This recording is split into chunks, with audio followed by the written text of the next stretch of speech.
Dear service de la police de la ville de Montréal. The Canadian Charter of Rights and Freedoms protects my right to protest in any medium. Free speech and peaceful assembly, you'll recall. You see, the political will always be personal, because ideas never need protection, but people always will. And elections or G8 summits shouldn't need crowd control.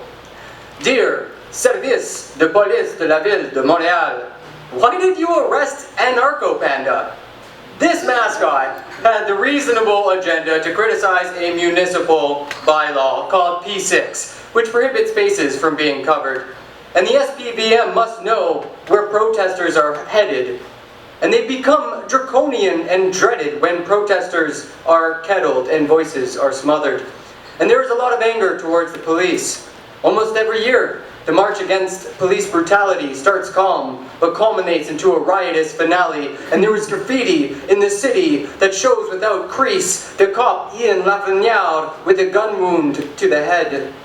But should 20-year-old Jennifer Pollock serve time for posting an image of that graffiti online? I think that justice in this case may be misled. Lady Justice is blind so that she remains objective. Her sword and scales may support either side, and though she is blind, she is still our country's guide to determine what is best for the collective. But if the Commission Charbonneau teaches me anything about justice, it's that the execution of Augustus was quick while our blind lady is slow.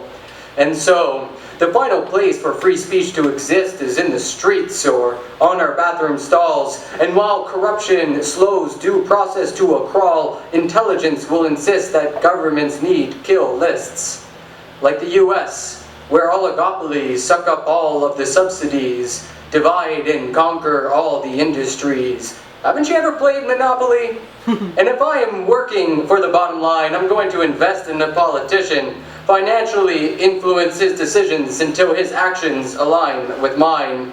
Corporations are Darwinian. Their only purpose is profit, so they will try to control the markets. Look at the kids overdiagnosed on Ritalin.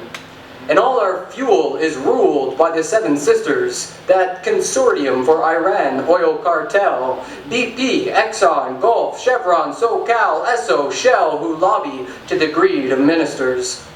The epidemic is systemic, which is why it's so scary. When the Harper government was ruled to be in contempt, who were the fools that ignored the coal mine's canary? When the tar sands run out of fuel, and our natives have been robbed with treaties, who will be left to replant the trees? And how will the oppressed dissent against rule? This mutually assured destruction has brought an end to history. But before I die, I'd like to see the end to all corruption.